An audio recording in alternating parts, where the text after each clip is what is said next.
So, what are the pros and cons of living in Metro Atlanta's East Side? Hey, everybody, I'm Gail Hutcherson, your trusted realtor for every move.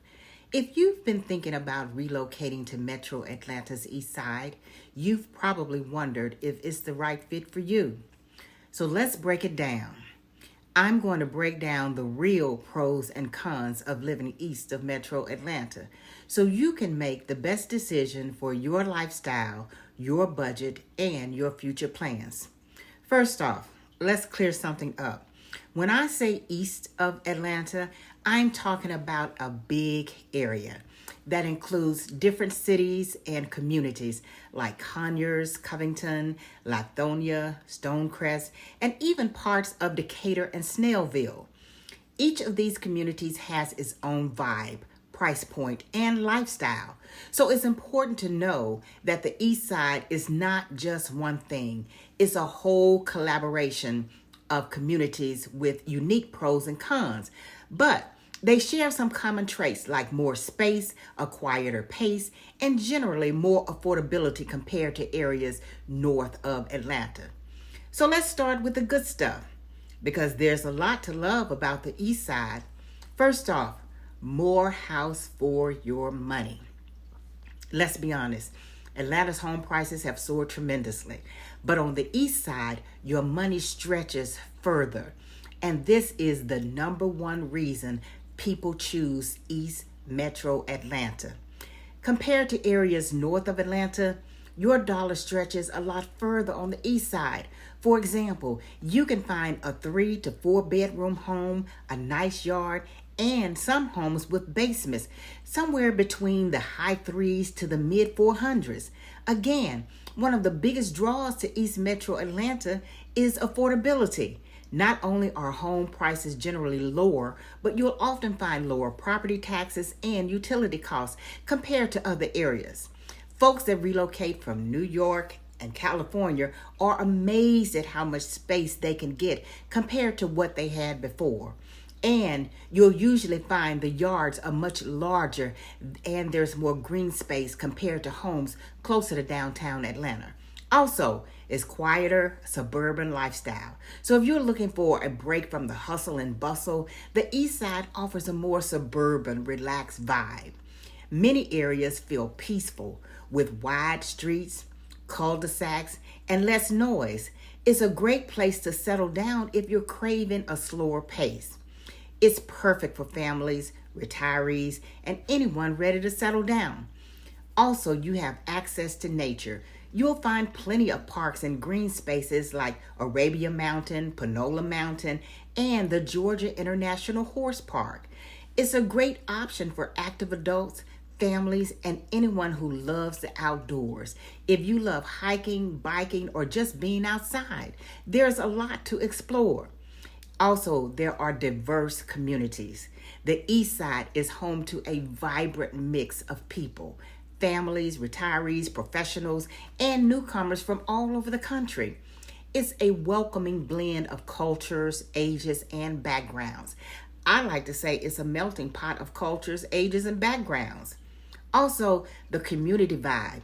In many neighborhoods, you'll find folks who know their neighbors, attend local events, and support small businesses. Neighbors wave, people chat at the grocery store. There are festivals, farmers markets, and local events to give the East Side its own flavor. Also, you have easy access to I-20.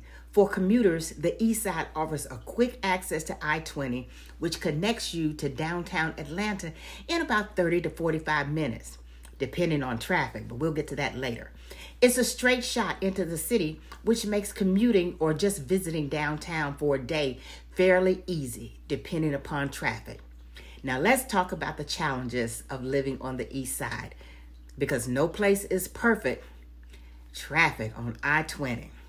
I just mentioned the easy access to I-20. Well, while I-20 is convenient, it can get backed up during rush hour.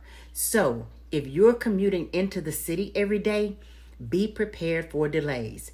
It's a major artery, and during rush hour, it can get backed up. If you're commuting into the city every day, you'll need to plan for that.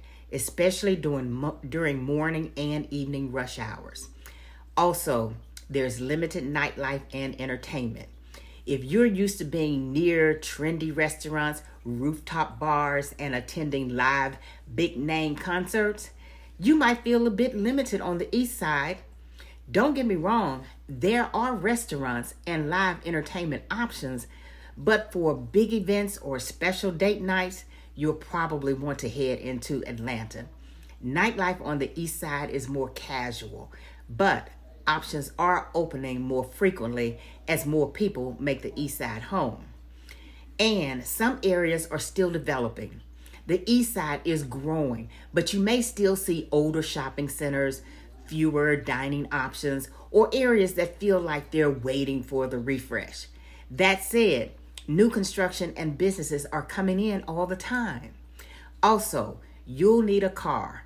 Public transportation options are limited, especially the further east you go, like Conyers and Covington. You need a car to rely on for driving errands, work, and entertainment. Let's talk about schools. The schools vary by area. Some school districts on the east side are highly rated, while others may not meet your expectations. So if schools are a priority for you, it's important to research ratings and visit campuses before you decide where to buy. So who is East Metro Atlanta a good fit for? Well, if you're looking for space, a quieter lifestyle, and a more affordable housing market, the east side could be a great match. Also, if you're active, love the outdoors, or want a family-friendly community, there's a lot to offer. On the other hand, if you're someone who needs walkability, fast nightlife, or a super short commute into the city, those are things to think about. At the end of the day, it's all about your lifestyle, your budget, and what feels right for you and your family. That wraps it up on the pros and cons. Thank you so much for watching. I hope I gave you some helpful insight into Metro Atlanta's East Side. If you have any additional questions about the East Side or Metro Atlanta in general, drop them in the comments or reach out to me directly. Also, if you enjoyed this video, be sure to like, subscribe, and hit the notification bell so you'll be the first to know when I post new content. I've got a lot of great topics coming up, from buying tips to other community spotlights and everything in between. So stay tuned. I'll see you in the next video. Bye. Have a blessed day. Thank you.